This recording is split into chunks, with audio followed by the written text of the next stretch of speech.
en milieu scolaire, c'est comme si le milieu scolaire, pour lui, était un monde en noir et blanc, puis il cherchait toujours la couleur, puis il la trouvait pas, là. Donc, Hmm. je trouve qu'il a plus trouvé ça en éducation à domicile.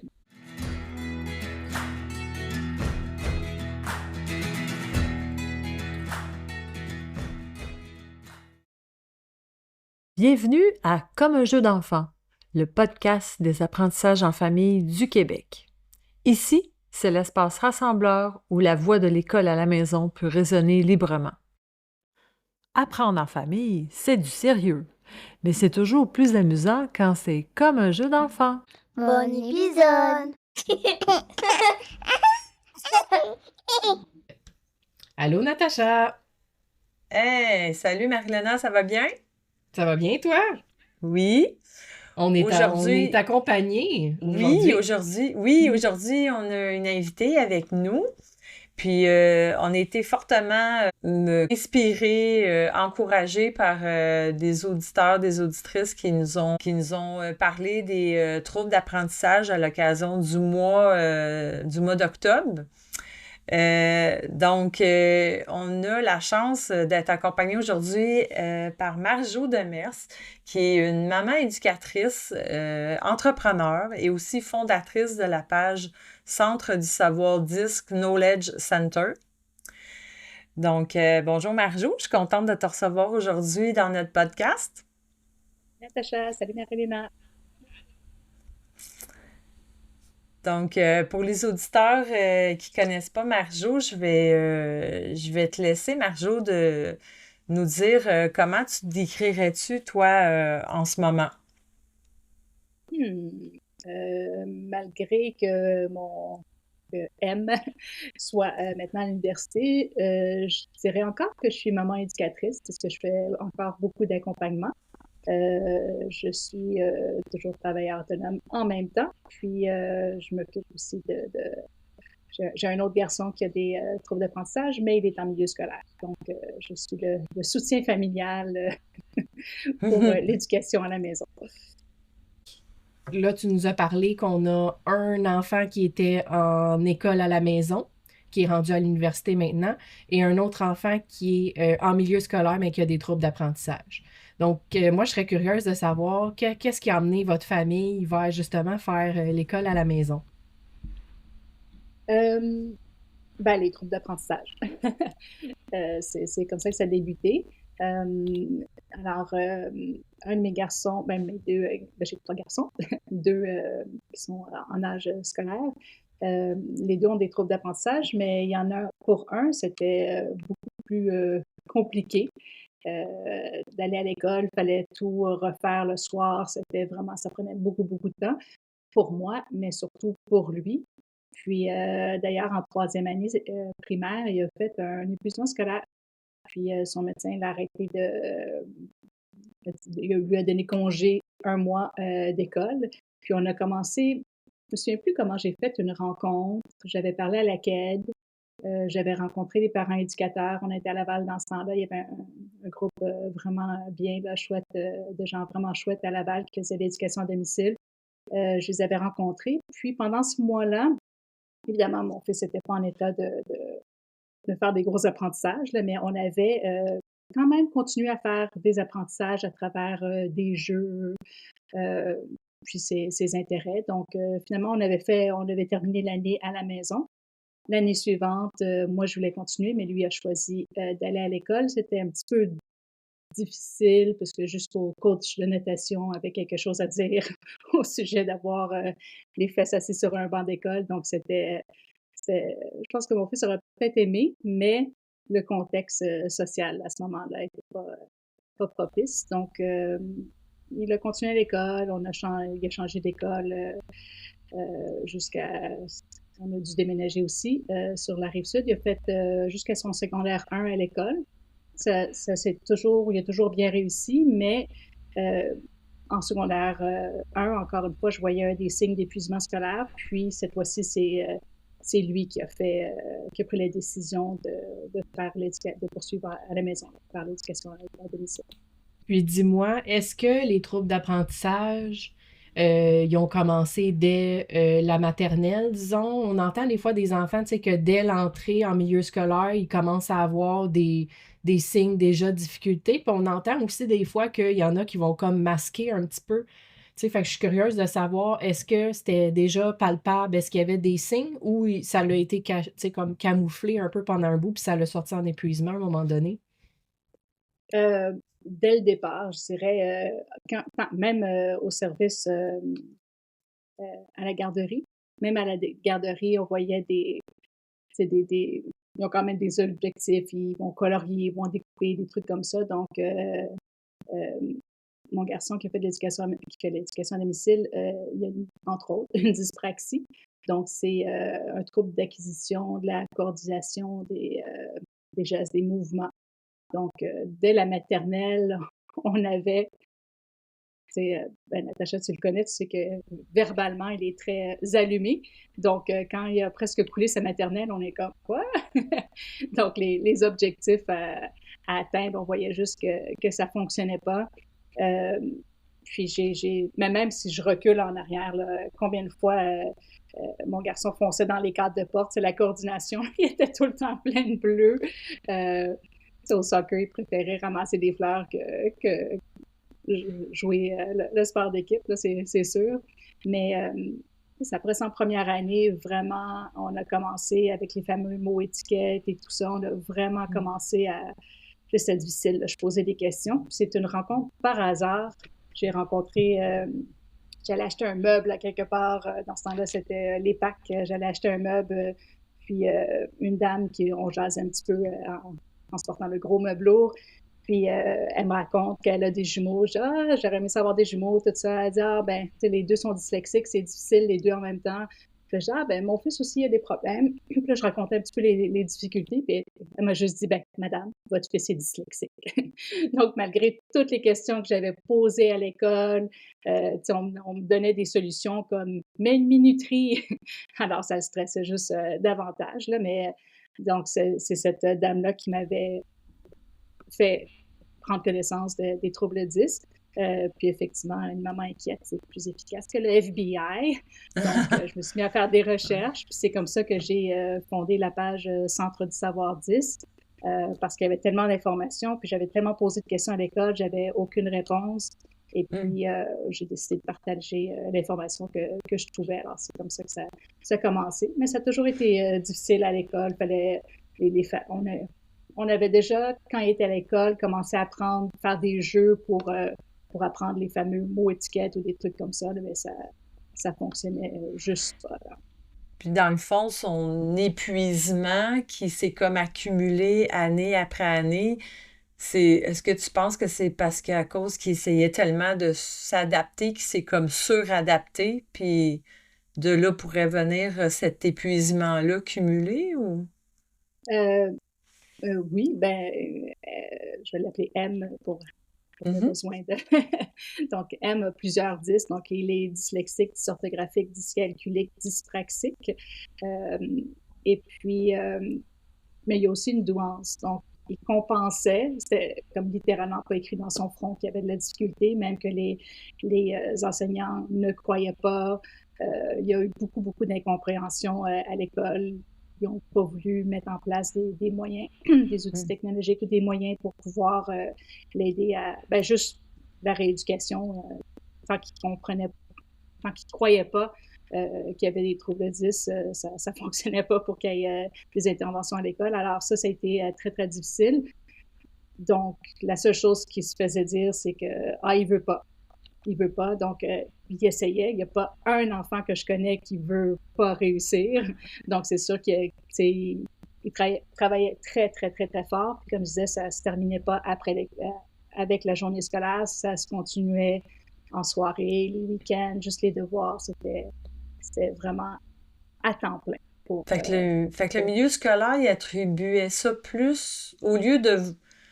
Vraiment, là, moi, je suis vraiment un peu flabbergastée par rapport à ça parce que ils ont pas plutôt essayé de dire, ben là, on va regarder qu'est-ce qui se passe, puis tout ça. Ils ont plutôt accordé ça à un genre de manque de volonté de la part de ton... Aïe, aïe.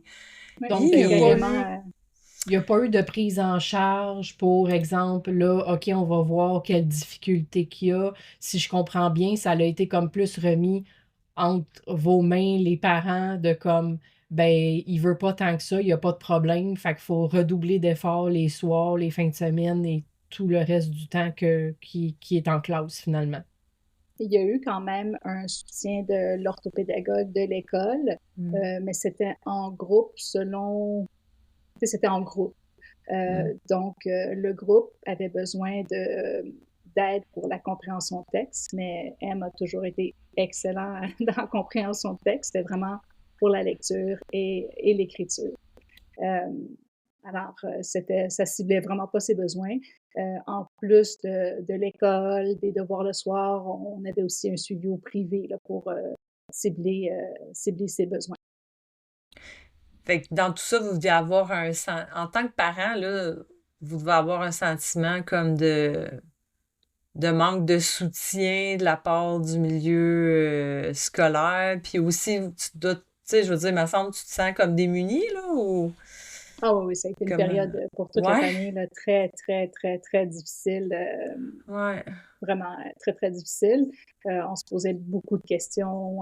C'était vraiment pas une période facile, mais ce qui était frustrant, c'est qu'à travers mes recherches, je trouvais des moyens, pas ici au Québec, là, mais sur l'Internet ou en France ou aux États-Unis, je trouvais des outils technologiques, des moyens, même des rééducations, des techniques d'apprentissage de lecture qui se faisaient ailleurs, mais malheureusement, ça se faisait pas ici. Alors, c'est des choses que j'essayais d'appliquer à la maison, mais en étant en passant ses journées à l'école, le soir, il était vraiment fatigué. Alors, c'est pour ça que ça a été, quand la première fois qu'il a fait l'éducation à domicile, j'ai fait moi-même de la rééducation là, pour différents trucs, là, mais c'était pas facile. Et là, c'est à partir du moment du premier épuisement que là, vous avez dit ça marche pas, là, on retire puis on va faire l'école à la maison. Est-ce que c'est bien ça? Ben, le premier épuisement, c'est le médecin qui avait dit qu'il faut qu'il arrête là, parce qu'il est à bout. Ça a duré juste la période des fêtes jusqu'à la fin de l'année scolaire, puis ensuite il a décidé de réintégrer le milieu scolaire. Puis là, dans le milieu scolaire qu'il était, il n'y avait pas la technique. Il y a plusieurs, à cette époque-là, il y a plusieurs écoles qui allaient vers le numérique, les iPads en classe, mais cette école-là n'avait pas ça. Donc, puis en 6e année, en plus, il devait faire un programme d'immersion anglophone, lui qui était déjà parfaitement bilingue, mais il devait faire la moitié de son année, toute son année scolaire en une moitié d'année. Donc, ça se pouvait juste pas. Donc, il a changé d'école. Il a changé d'école pour une école qui utilisait complètement le numérique en classe. Alors ça a vraiment changé beaucoup, là. Il y avait un iPad. Il y avait accès à des cahiers numériques. Donc ça a vraiment beaucoup, beaucoup changé. Puis, mais quand même, c'était quand même difficile là, de garder le rythme. C'était une école privée, puis c'était quand même assez exigeant. Puis ensuite, encore une fois, secondaire 1, il y avait une classe numérique. Il y avait énormément, sont vraiment, vraiment extraordinaires. Là. C'est le Collège Saint-Paul à Varennes. Nancy, si jamais elle tombe sur l'épisode, encore merci. Elle a vraiment très, très bien accompagné M dans ses études. Sauf qu'il donnait même 100% de temps supplémentaire. C'est le standard dans le milieu scolaire, c'est un tiers du temps. Lui, il y avait 100% quand même, puis il en avait besoin. Et puis, mais ce temps-là, ça se prenait souvent pendant l'heure du lunch, après l'école et les samedis matins. Alors, c'est ça. C'est comme ça qu'on se ramasse encore à presque un épuisement scolaire. Hein? Ouais, c'est ça. Est-ce que tu peux me mettre en contexte un petit peu, justement, on change d'école, on tombe à une école qui est vraiment le numérique. Là, quand tu dis 100% temps supplémentaire, est-ce que tu peux m'expliquer un petit peu de quoi il s'agit en détail? T'sais, est-ce que c'est pendant la période d'examen? Est-ce que c'est en fait les devoirs? Comment ça se présente exactement, ce temps supplémentaire-là? Bien, le temps supplémentaire, c'est juste un contexte d'évaluation. Donc, c'est effectivement pour les examens. En classe aussi, les évaluations. Les devoirs, c'est des choses qui se font à la maison, alors l'école n'en prend pas vraiment compte, mais souvent, ça prend... Ils ne réalisent pas combien de temps ils devaient passer sur les devoirs, là, en plus des études. C'est toujours beaucoup plus de temps. Mais moi, ce que j'ai entendu par rapport au temps donné en extra pour une évaluation, j'ai déjà entendu même qu'il il permettait à l'élève de faire la période d'examen avec les autres, puis il coupait ça en deux, puis l'autre partie de temps supplémentaire devait être faite, genre, sur l'heure du dîner. Ou c'était ça qu'il faisait avec M? Est-ce qu'il lui donnait son temps supplémentaire tout d'une traite ou c'était coupé comme en deux, tu sais? Parce que ça aussi, c'est Euh, un problème, là. C'est bien beau de donner du temps supplémentaire, mais si tu débarques de ton évaluation pour rembarquer sur l'heure du dîner parce que tu as fait ta première partie d'évaluation le matin avec le groupe, puis après tu reviens, c'est comme un peu spécial, non, me semble? Ça pourrait, ça, des fois, ça arrivait, oui. Surtout au primaire, ça arrivait ça se terminait, puis ensuite, il fallait qu'il aille se rasseoir après son lunch. Ça arrivait beaucoup au primaire. Au secondaire, je dirais que ça arrivait pas. Il restait, parce qu'il était déjà dans un local, tu sais, c'était vraiment extraordinaire, les adaptations à cette école-là. Là. Il y avait un local qui était tout seul. Donc, souvent, il restait pour le lunch pour terminer, mais l'examen je sais qu'est-ce qu'il y avait eu un examen de mathématiques, 5 heures. Je sais pas si le barreau il est aussi long que ça, là, mais c'est long. Non, mais c'est ça, là. C'est que c'est la fatigue se cumule, là, pendant ce temps-là, là. Ouais. Ouais, ça, c'est une réalité avec laquelle il continue on peut pas tout avoir, là. Il y a le temps supplémentaire, mais il faut Mhm. qu'il sache que, Mm. effectivement, il faut qu'il gère sa fatigue, parce que Ouais. Et c'est long, longtemps. dis-moi, au niveau de justement comme ce qui est accordé là, de plus, est-ce que, fait que, tu sais, tu parlais de tout ce qui est technologique et tout ça dans l'école que là, il est allé par la suite. Le fonctionnement pour obtenir ça, comment ça marche? Est-ce que c'est là un orthopédagogue qui doit dire, ben voici ses difficultés et en conséquence de ces difficultés, voici qu'est-ce qu'il peut obtenir? Ou c'est le parent qui doit de faire des demandes? Comment ça fonctionne à ce niveau-là? Ça passe normalement par une évaluation neuropsychologique, puis c'est le neuropsychologue ou pas orthopédagogue, orthophonistes qui vont faire des recommandations. Puis c'est ça que l'école va ou non appliquer. C'est d'après les observations des enseignants aussi. C'est sûr qu'au secondaire, c'est plus difficile puisque c'est un prof par matière. Là. Euh, mais normalement, c'est avec le rapport. Donc, une autre chose qui pèse sur les parents, c'est de payer cette évaluation neuropsychologique-là, parce que ça ne se fait pas en milieu scolaire non plus. Là. Alors, c'est comme ça. Puis en milieu scolaire, ben, c'est moi qui a fait les découvertes là, à travers, en parlant avec d'autres parents aussi puis un groupe Dyspraxie Québec là, qui a beaucoup de parents qui se partagent l'information. Donc, il y a Copybec pour avoir le matériel, parce que c'est beau, c'est quand on a un cahier papier dans les mains, ça aide pas beaucoup. Donc, nous, ce qu'on faisait, une demande à Copybec, ben, c'est l'école, via l'école, ils demandent des versions numériques accessibles parce qu'il faut que la reconnaissance de texte soit faite aussi pour que la synthèse vocale puisse lire le texte. Alors, à travers Copybec, on pouvait avoir les cahiers numériques. Ça changeait beaucoup. Donc, elle avait des cahiers numériques sur son iPad. Il pouvait, agrandir, puisqu'il y a un trouble de perception visuelle aussi en plus, qui n'aide pas. Donc, il pouvait agrandir les cahiers. Ça tout changeait en mathématiques, surtout le petit graphique. Puis, pour écrire à la main, il écrit gros et mal. Donc, en agrandissant, il y a toute une technique. Là, il est vraiment bon avec ses outils numériques maintenant. Il agrandit, il écrit son texte gros comme il écrit, mais après ça, il peut rapetisser pour que ça rentre dans la page. Alors, c'est vraiment bien. Puis, est-ce que au niveau numérique, là, est-ce que les questions pouvaient, tu sais, est-ce que ça pouvait être lu? Est-ce qu'il pouvait peser sur un bouton que la question était lue, pas être sûr qu'il avait bien saisi la question? Tu sais, que des fois, s'il y a des difficultés, oups, il y a un mot, il lit pas comme il faut, il saute un mot. Est-ce qu'il y avait cette C'est option-là ça, aussi? c'est ce qu'on appelle la synthèse vocale. Alors ça, dans les classes, c'est assez standard. Là. Il y a le fameux WordQ ou il y a Lexibar aussi qui offre la synthèse vocale.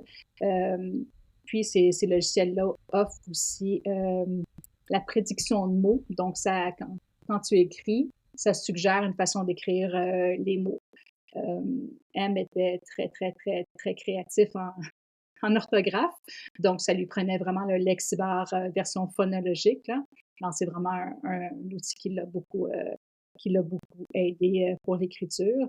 Mais ça demeure que, tu sais, avec une dyspraxie, c'est difficile d'écrire à la main et au clavier aussi. Donc, je dirais que c'est ça qui prend beaucoup, beaucoup, beaucoup de temps. Puis, en école maison, un outil qui a vraiment débloqué ses apprentissages, c'est la dictée vocale. Donc, il peut dicter ce qu'il veut écrire. C'est sûr qu'au début, c'était pas fameux, là, la transcription de ce qu'il disait.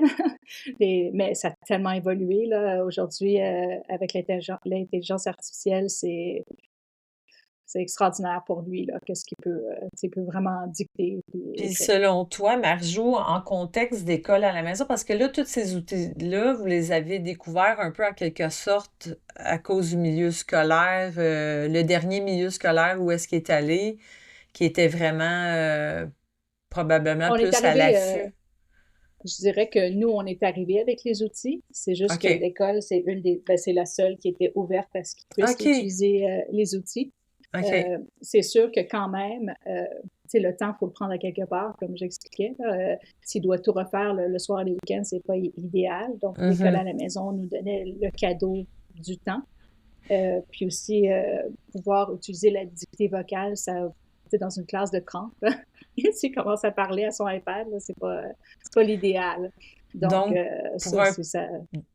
Donc, pour une famille en contexte d'école à la maison, tous les outils que tu as nommés là, c'est quelque chose d'accessible.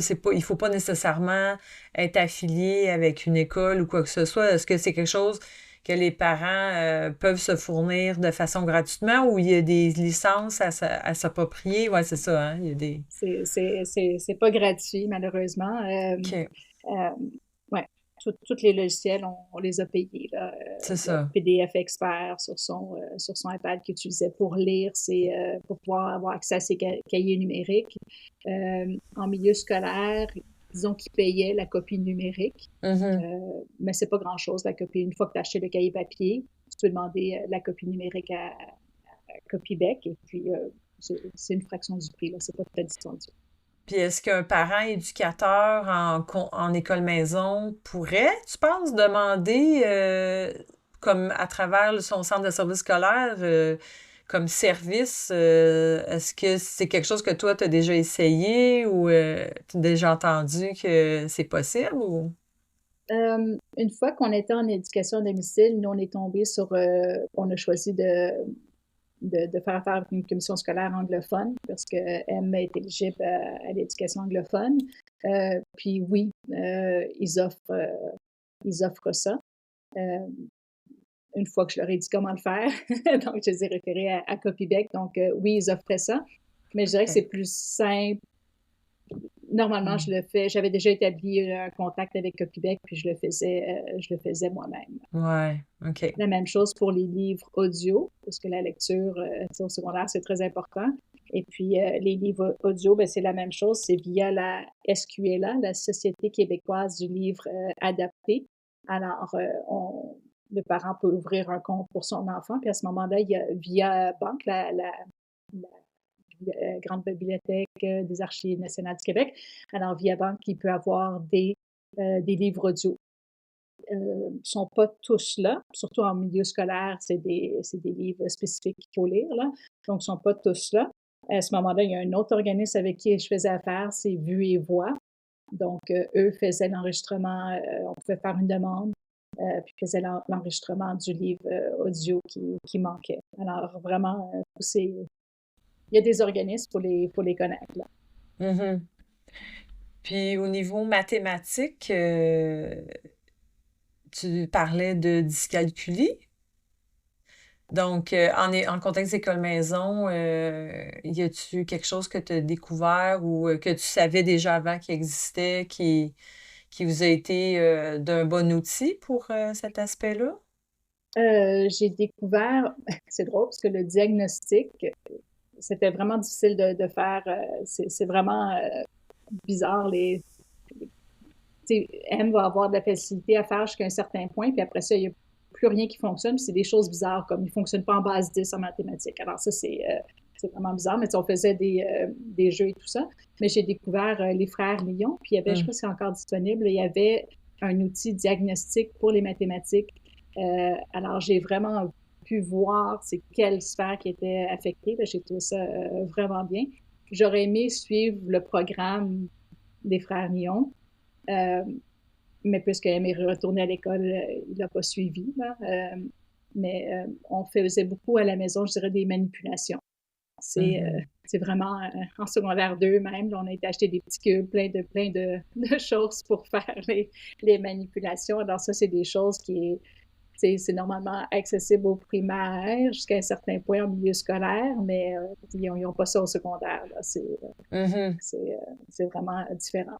Oui, ça Puis, se passe beaucoup dans les cahiers, les mathématiques au secondaire, là. Moi, j'ai déjà une ouais, enseignante en mathématiques du secondaire qui me disait fais-les manipuler. Vu que tu es en école maison, continue à les faire ouais, manipuler parce qu'elle a trouvé que ça manquait. Elle le voyait, là. Ouais. ouais. Puis, mais c'est sûr que c'est plus difficile, surtout que moi, personnellement, j'ai pas de difficulté en mathématiques, donc j'arrivais pas à expliquer comme il faut, je passais comme des étapes parce que ça se faisait comme instinctivement dans ma tête à moi, que pour les mathématiques, Emma a toujours été accompagnée d'un tuteur pour les Mm. mathématiques. Ouais, les Puis frères. est-ce que, excuse-moi, j'ai pas bien saisi, est-ce que tu peux me répéter soit l'âge ou la période, tu sais, année scolaire, c'est quand exactement que ça a été la période d'école à la maison? Euh, Définitivement, c'est à partir du deuxième secondaire. Alors, la dernière année qu'il a fait en milieu scolaire, c'était secondaire 1. À partir de deuxième secondaire, il a fait l'éducation à domicile. On a plutôt pris ce temps-là pour une désintox d'école, de réflexe d'école. Euh, alors, c'était à chaque fois qu'il accomplissait quelque chose, c'est quoi ma note? Ben là, il n'y a pas de note, mais est-ce que tu veux encore apprendre davantage? Est-ce que tu sens qu'on a bien fait le tour du sujet? Alors ça, c'était différent. Donc, c'est pas mal ça qu'on a fait en deuxième secondaire, vraiment aller vers les intérêts. Puis d'une allergie à l'école, j'ai tranquillement vu que le plaisir d'apprendre était réapparu parce que à la base, M, c'est un enfant très, très, très curieux. Euh, donc, il avait comme perdu ça un petit peu en milieu scolaire. C'était juste difficulté. C'était effort, effort, effort. Il n'y avait plus de plaisir. Là. Donc, C'était je pense exactement ça, j'allais te demander justement, tu sais, c'était quoi la période tu avais senti que quand finalement tu l'as retiré, tu sais, défaire ça, là, tu sais, cette comme écœurantite, si je peux dire, ben, cette période.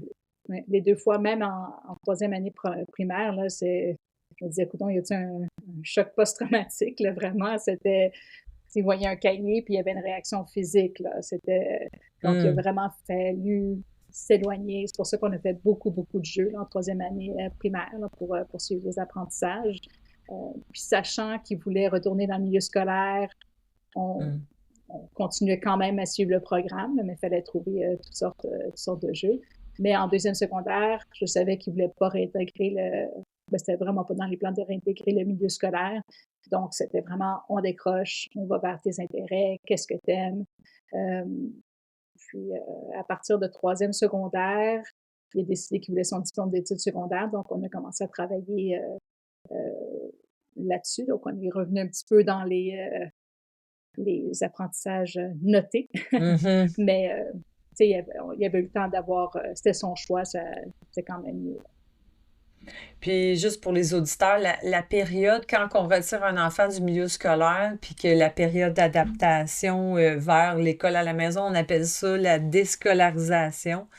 Puis pour certains enfants, dépendamment, ça peut être plus long que d'autres. Il y en a que ça peut prendre quelques mois, il y en a que ça peut prendre jusqu'à 1 an pour Ouais, permettre que la flamme se rallume, en fait. ouais. Ouais, c'est ça. J'ai souvent vu, jaser avec des parents, éducateurs, que c'était 1 mois de déscolarisation par année d'école, de fréquentation scolaire.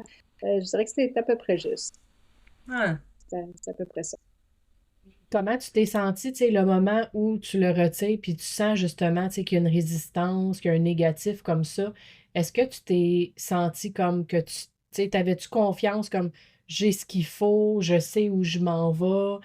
Est-ce que, tu sais, on entend beaucoup de parents qui vont retirer un enfant par rapport à des troubles d'apprentissage, puis que justement, le milieu scolaire répondait pas, mais tu sais, qui tombent comme démunis de OK, là, j'ai fait ça, mais tu sais, qu'est-ce que je fais là? Est-ce que tu t'es senti comme ça, toi?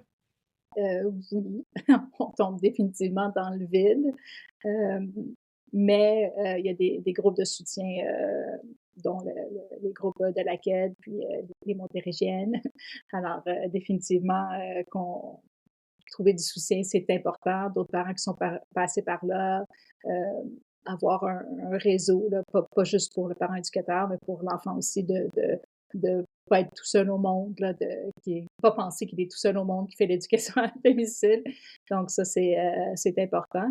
Euh, ouais. C'est aussi après ça qu'on embarque dans la sanction des études, là, c'est différent. Là. Natacha et moi, on a jasé pendant des heures et des heures, faire des plans, aller chercher l'information, parce que l'information n'est pas donnée. Là. Ceux du milieu scolaire, ils connaissent ça, mais nous, on allait à tâtons. Là, puis, ça s'est bien passé. En Natacha? Oui, on a passé au travers ensemble. Ouais. Et je pense que tu as fait l'expérience au niveau du école à la maison mode hybride. Ça, c'était quoi le contexte, puis comment tu as vécu ça?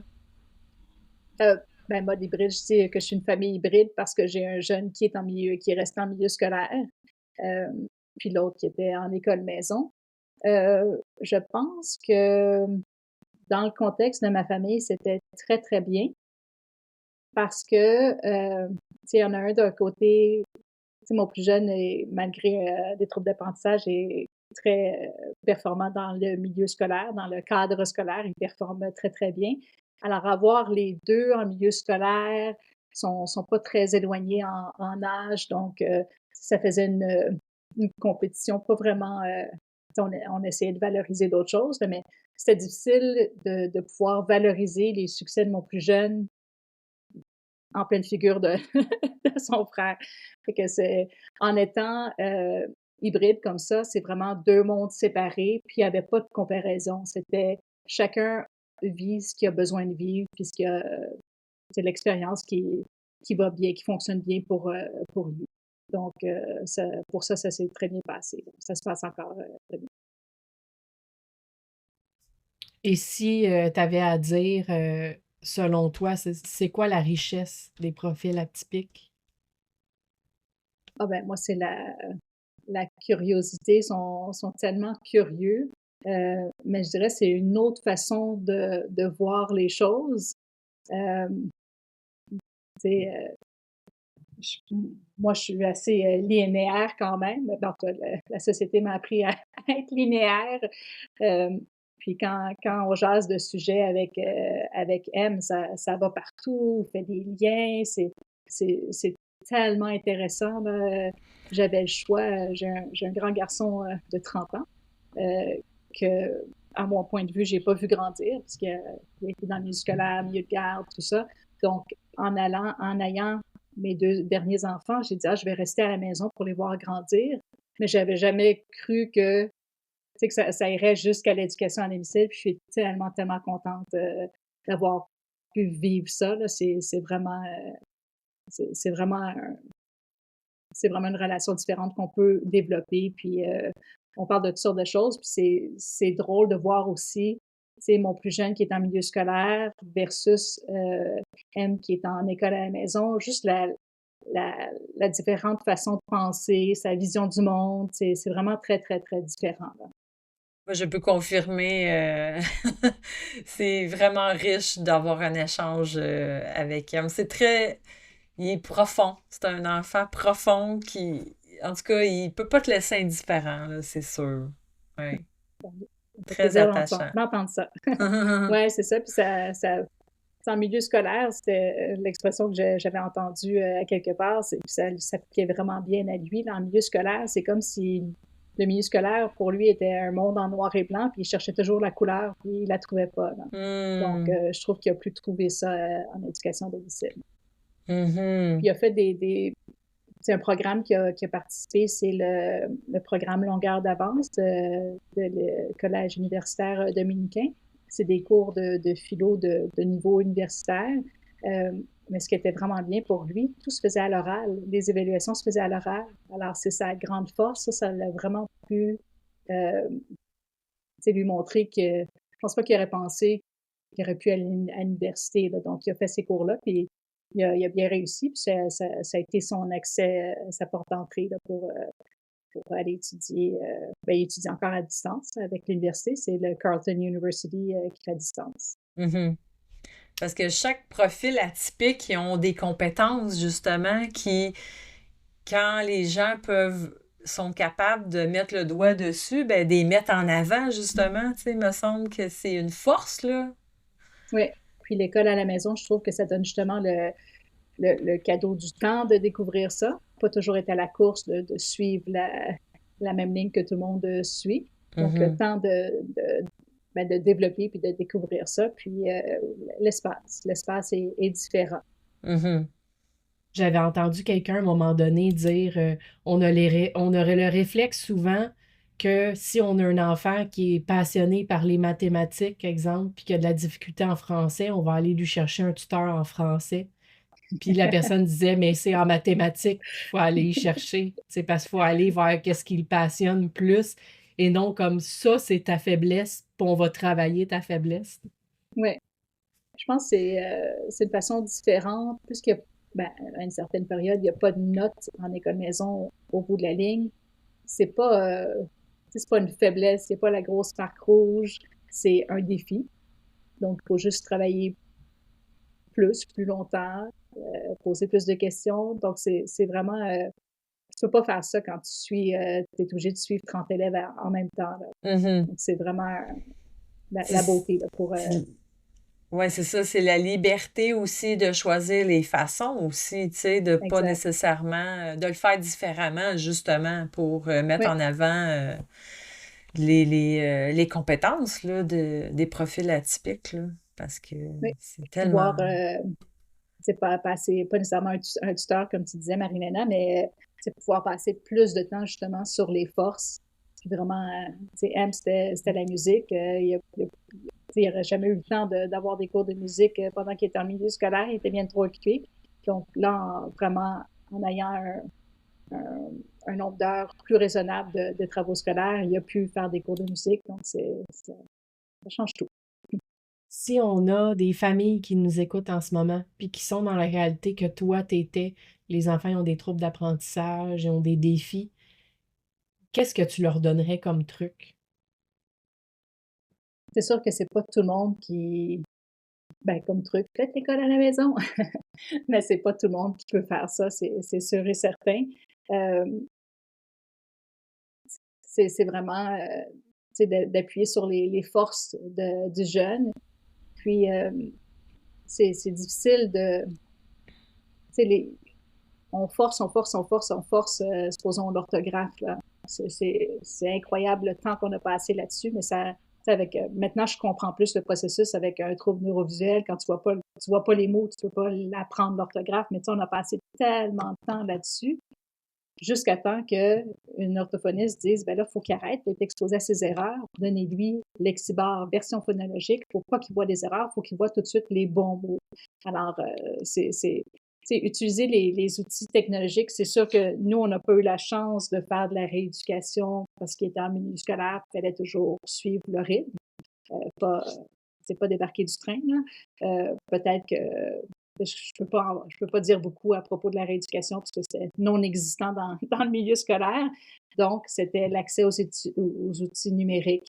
Donc, ce que je pourrais dire, c'est de ne pas attendre après l'école pour explorer les outils numériques parce qu'à l'école, ils ne vont pas les utiliser tant ils peuvent les utiliser quand ils sont capables de les utiliser. Donc, si c'est quelque chose qu'on peut faire à la maison, c'est d'apprendre à nos jeunes d'utiliser les outils numériques. C'est explorer ça. Et en contexte d'école à la maison, toi, est-ce que tu as vécu avec la DEM et tout ça? Comment que ça a été reçu, ça? Quand, mettons, tu disais, ben moi, il a fait ça, mettons, comme une trace d'apprentissage, mais si c'était avec une adaptation ou tu sais, un outil numérique ou quoi que ce soit, est-ce que c'était bien reçu? En troisième année, il n'y avait pas de DEM. On avait monté un portfolio numérique, un site web euh, pour son portfolio. Alors, c'était des traces numériques, mais il faisait un peu des deux. Mais non, ça a été clair à partir de secondaire 2. Là, c'était clair quels outils il utilisait. J'ai fait moi-même, basé sur le plan d'intervention qu'il y avait à l'école en secondaire 1, j'ai fait moi-même un plan d'intervention que j'ai adapté en contexte d'école maison. J'ai ajouté les outils qu'on utilise en contexte de maison. Donc, avec chaque document que je soumettais à l'ADEME, il y avait son plan d'intervention maison. Donc, c'était clair quels outils il utilisait. Donc, l'ADEME exige pas nécessairement que ça soit, comme dans le milieu scolaire, une évaluation par un neuropsy, là. Euh, Tu sais je pourrais pas? pas dire. J'ai OK. j'ai pas eu grand contact avec l'ADEME, là, juste quelques années. Ouais. Puis il était moins intense, je pense, qu'ils sont maintenant, là. Donc, c'était pas grand contact. Je montrais ce que j'avais comme pièce, comme preuve OK. d'apprentissage, puis ils n'ont jamais questionné, là. De toute J'avais... Puis façon, c'est sûr, oui, ton jeune était habitué aussi de travailler avec ces outils aussi en plus. C'est pas comme si tout à coup, out of nowhere, vous avez tous sorti les outils numériques du jour au lendemain, que là, il y en a besoin parce qu'il approchait nécessairement la sanction, mais c'est ça, lui, c'était déjà dans ses outils là, avec lesquels il travaillait, là. mais c'est sûr Exact, qu'il y avait déjà les diagnostics aussi à ce moment-là. Tu exact. sais, quand que, Oui, Ouais, aussi. fait que, tu sais, c'est sûr que ça doit être, mettons, au niveau de la DEM, quand tu arrives déjà avec les diagnostics, déjà avec un plan, déjà voici qu'est-ce qu'on fait, c'est sûr que ça doit être un petit peu moins, doivent poser un peu moins de questions puis pousser, tu sais, que quelqu'un qui dit, Mhm. ben, je pense que mon enfant, ci, ça, puis tu sais, s'ils peuvent Ouais. sentir qu'il manque un peu de... ouais, ben pour ça, ils sont très semblables au milieu scolaire.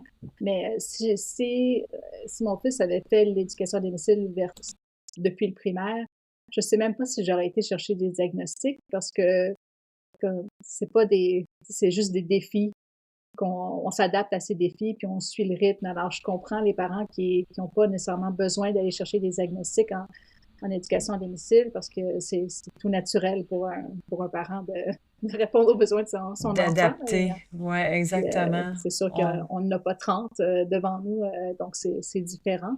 Mhm. Fait que je ne sais pas comment ça fonctionne pour ceux qui n'ont pas de diagnostic officiel, mais je comprends très bien pourquoi en école maison, on n'a pas besoin nécessairement d'aller en chercher. Mhm. Ben oui, c'est vrai, ce que tu dis, c'est un bon point parce que quand on fait l'école maison pendant plusieurs années, c'est ça, on adapte les apprentissages selon les intérêts, puis aussi le rythme, puis la façon que notre enfant apprend. Donc, on ressent pas vraiment le besoin d'aller chercher ces diagnostics-là, là. Ouais, c'est plus peut-être le milieu scolaire qui fait qu'en sorte qu'on en arrive là, là. Ouais, Exactement. ouais, c'est vrai, c'est un bon point.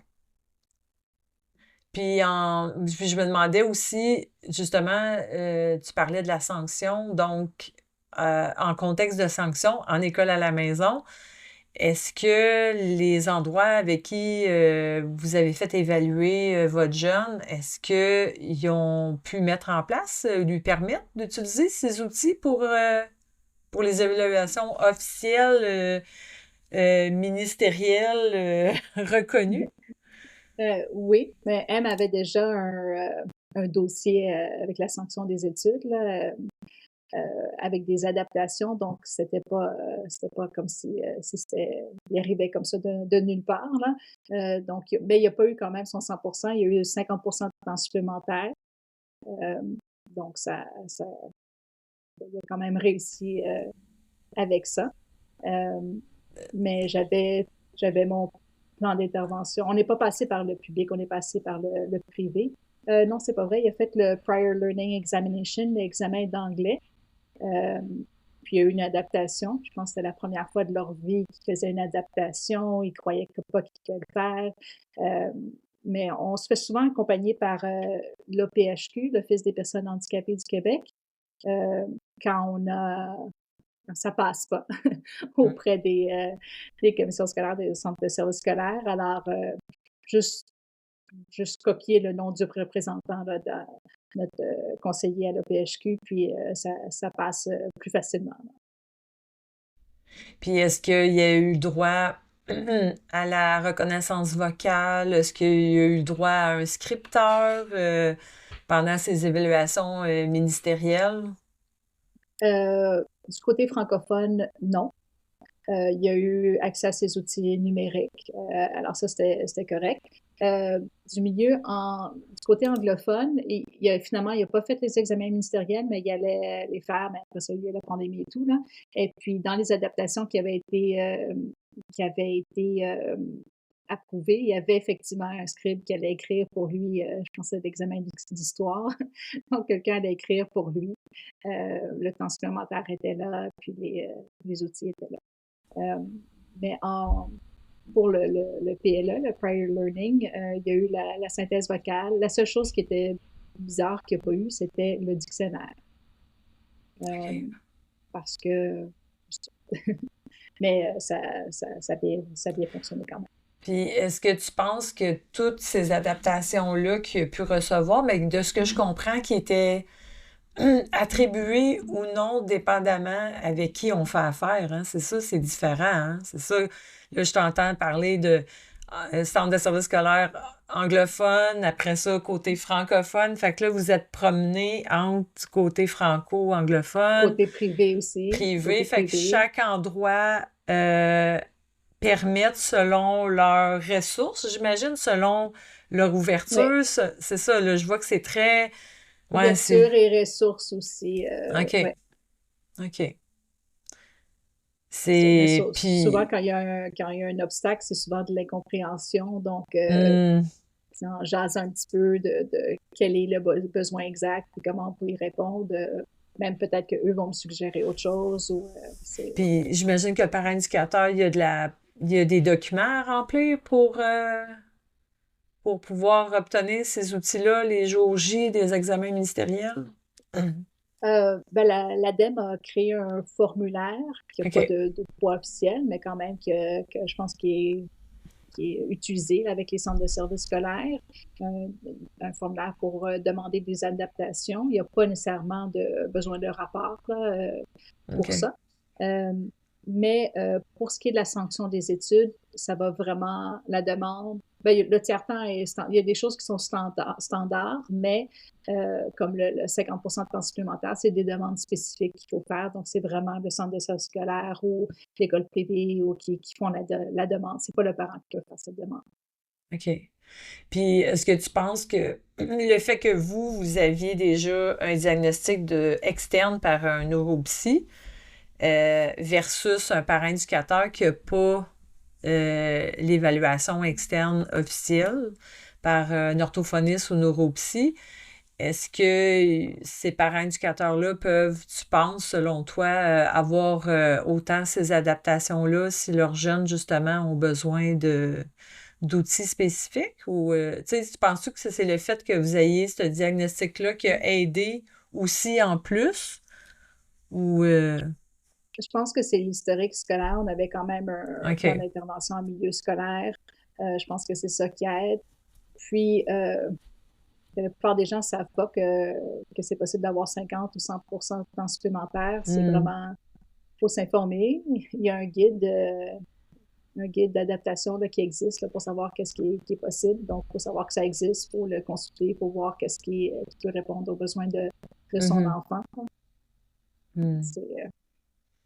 D'où toute la pertinence de la rencontre aujourd'hui. Je vois le temps filer. Si vous êtes d'accord, on aurait peut-être une dernière question dans les questions qu'on avait notées. Et ensuite, on avait quelques questions des auditeurs qui voulaient te poser. Fait que si vous êtes à l'aise, on pourrait, pour pas que l'épisode soit trop long, que ça reste accessible pour les parents, on pourrait passer à ça. Fait que dernière question qu'on avait, comment ça va actuellement, son parcours? Ben là, c'est sa première session d'université. C'est incroyable, les services qu'ils ont, le soutien. Ils ont comme tout un département d'accessibilité. Alors, c'est vraiment, il est vraiment très bien accompagné. Là, il étudie à distance. Je ne sais pas s'il pourrait étudier sur place parce qu'encore, c'est tout ce qui est matériel écrit, il y a de la difficulté à l'accéder. Donc, je dois lui regarder l'écran avec lui, lui pointer où est-ce que c'est. Juste, j'étais pas là, j'avais un rendez-vous pendant qu'il y avait un examen. Il était pas capable de rendre l'examen. Alors, il a dépassé le temps limite. En tout cas, finalement, ça s'est bien passé quand même. Là, mais tu sais, c'est toutes des affaires techniques qui a de la difficulté à savoir où orienter son regard là, pour trouver l'information. Alors, ça, je donne encore beaucoup de soutien pour ça. Mais ça se passe, tu sais, à l'ère de l'intelligence artificielle, c'est une autre chose qui change tout. L'université lui a montré différentes applications, là, donc il y a des longues, il appelle ça des lectures, j'imagine des longues présentations à écouter, puis il peut pas prendre des notes en même temps, de toute façon, il écrit très mal. Donc, il y a un logiciel qui écoute la présentation avec lui, qui transcrit tout, puis après ça, il y a une autre application, Notebook LM, qui va lui faire des résumés, qui va lui faire même des flashcards, des cartes éclairs pour étudier. Alors, c'est incroyable, les outils qu'il y a présentement, mais ça demeure quand même le défi demeure quand même d'avoir accès au matériel écrit, là, que ce soit en personne ou à distance. Et là, les outils que tu viens de nous mentionner, ça, c'est accessible à tous ou c'est dans un cas d'adaptation? Il faut faire les demandes à l'université pour avoir les adaptations en contexte d'examen. Mais il y a aussi Read and Write, c'est l'université qui donne accès à une licence institutionnelle. Ils donnent accès à ça. Donc, encore une fois, c'est du milieu anglophone. Je ne sais pas comment ça se passe en milieu francophone, mais c'est vraiment incroyable, là, comparé aux primaires qu'il faut se battre pour tout. Là. Je pense que rendu là, ils sont, même pour le temps supplémentaire, ils ont accepté le 100% avec le rapport. Il a fallu faire une autre évaluation neuropsychologique, mais ils ont accepté. Puis, est-ce qu'il se sent plus... Tu sais, parce que là, on parle l'environnement avant, au primaire, tu sais, il devait se sentir comme pas à sa place au niveau développement de l'humain, tu sais, mais là, est-ce que tu le sens plus comme heureux, épanoui de où est-ce qu'il est rendu? Il n'y a pas beaucoup d'interactions à l'université en ligne, Ouais. même avec le professeur. Tu sais, c'est quand même même si c'est en ligne, c'est des grandes classes aussi. Là, donc, il n'y a pas grande interaction. Je pense qu'il est content d'avoir commencé l'université en même temps que tout le monde, parce qu'il avait ses doutes lui-même sur l'éducation à domicile. Donc, je pense qu'il est content de ça. Je ne sais pas si c'est le meilleur chemin pour lui, si il voulait y aller, il est à l'université, mais on verra pour la suite. Mais je pense que c'est plutôt dans le cadre du travail là, qu'il fait des rencontres de gens de tous les âges. Puis c'est enrichissant pour lui.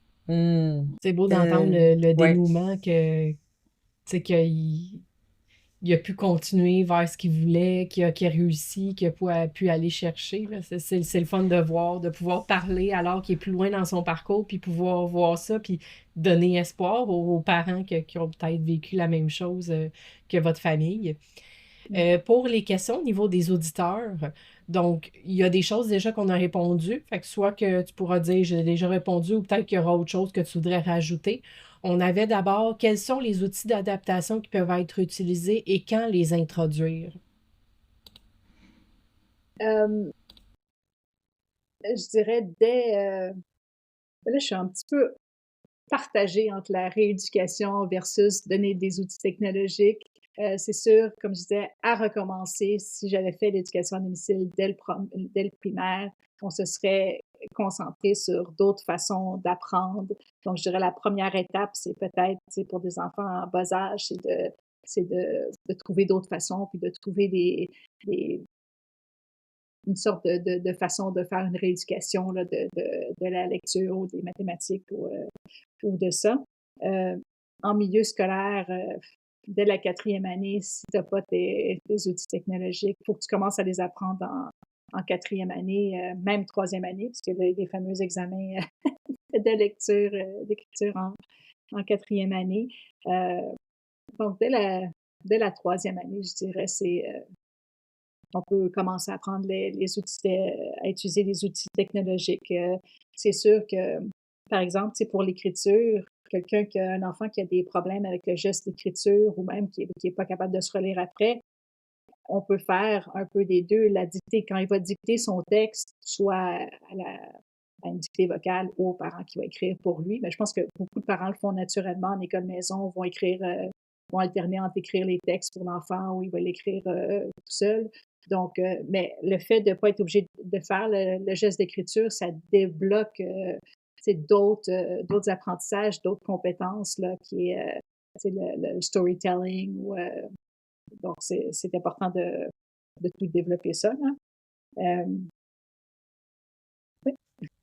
Il y a beaucoup de petits jeux aussi pour les mathématiques. Là. Il y a Dragon Box, il y a beaucoup de choses là, qu'on peut utiliser. Quand tu dis, quand tu as répondu à la question, là, quels sont les outils d'adaptation, puis là, tu as parlé de la rééducation. Là, si je comprends bien, là, concrètement, là, c'est de sortir de l'approche conventionnelle qu'on connaît. C'est ça que tu veux dire. Donc, par les jeux, par la manipulation, genre les mathématiques, ben, peut-être utiliser un programme comme les Frères Lion. C'est ça que tu veux dire quand une rééducation? OK. Ça veut dire différent vraiment des approches conventionnelles qu'on connaît, là. OK. C'est ça. Sortir des cahiers. En mathématiques, M ne fonctionnait pas en base 10. Donc, quand ils disent, à l'école, au début, il faut faire des groupes, puis compter, estimer, quand tu fonctionnes en base 6, 7, 8, selon la journée, c'est pas facile.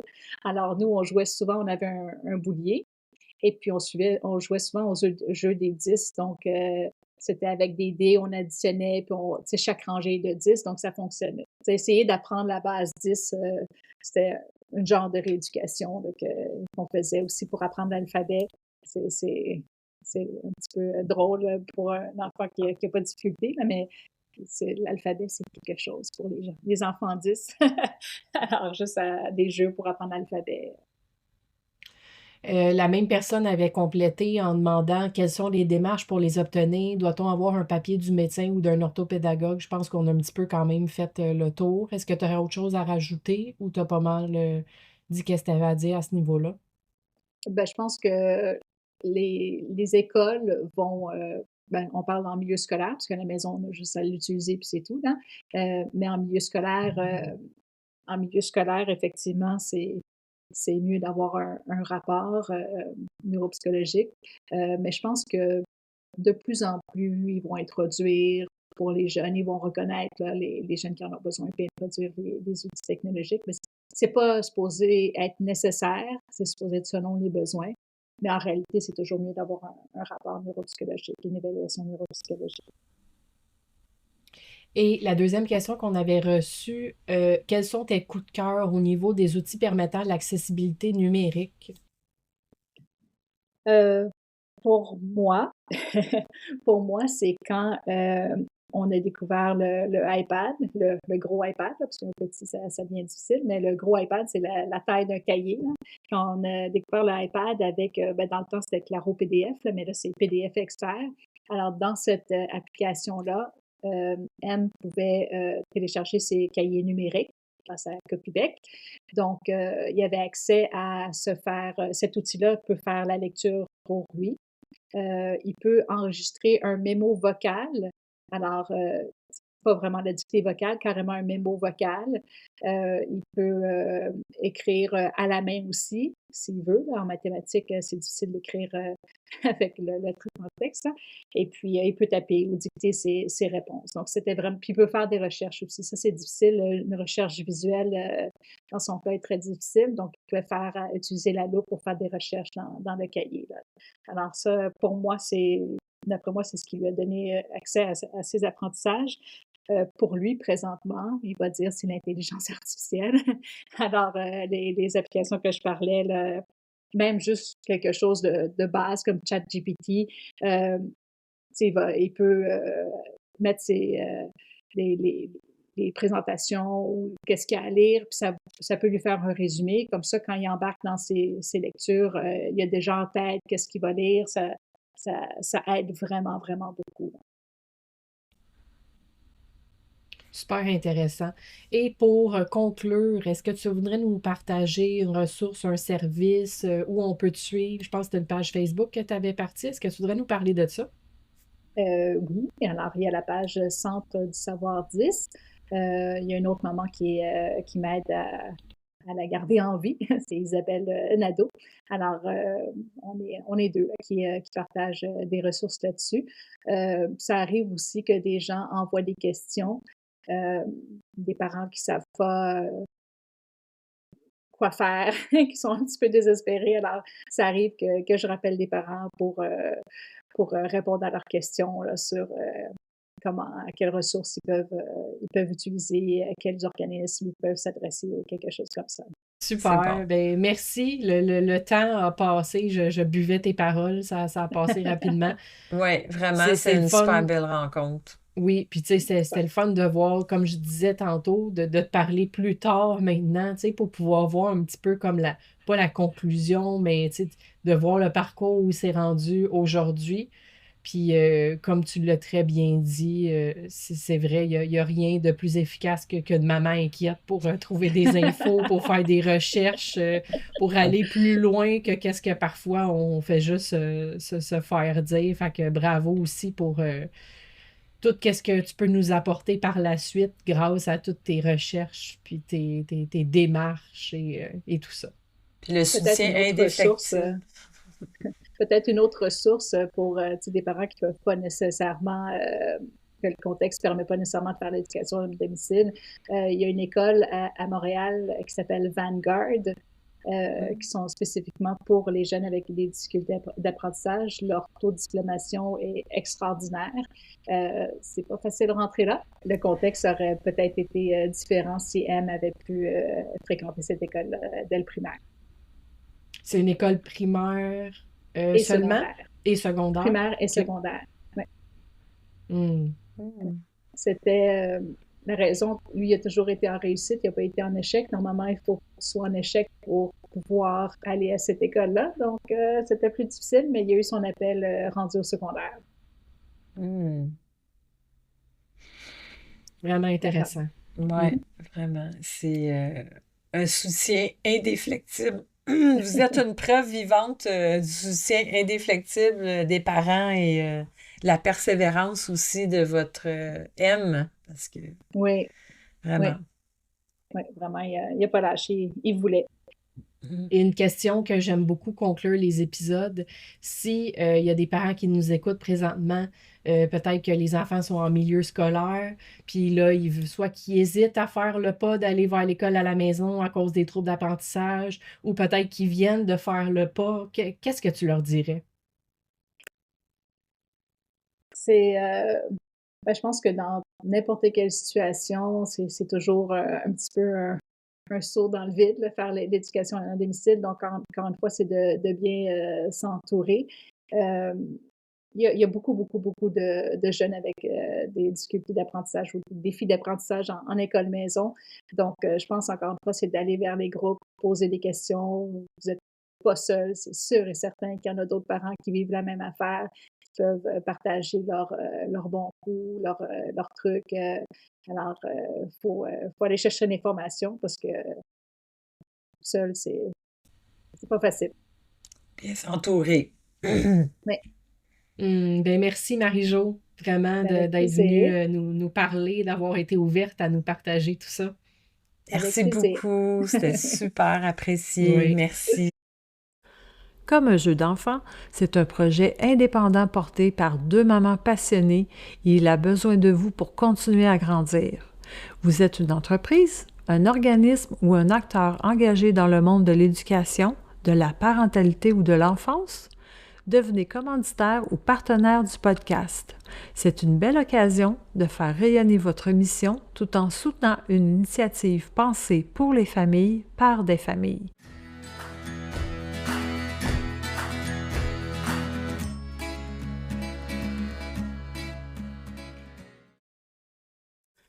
Avis de non-responsabilité. Les opinions exprimées dans ce podcast sont celles des animatrices et invités et ne reflètent pas nécessairement celles de leurs commanditaires, partenaires ou organisations affiliées.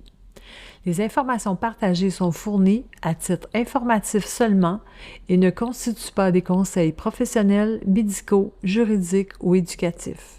Les auditeurs sont invités à faire preuve de discernement et à consulter des professionnels qualifiés pour toute situation particulière.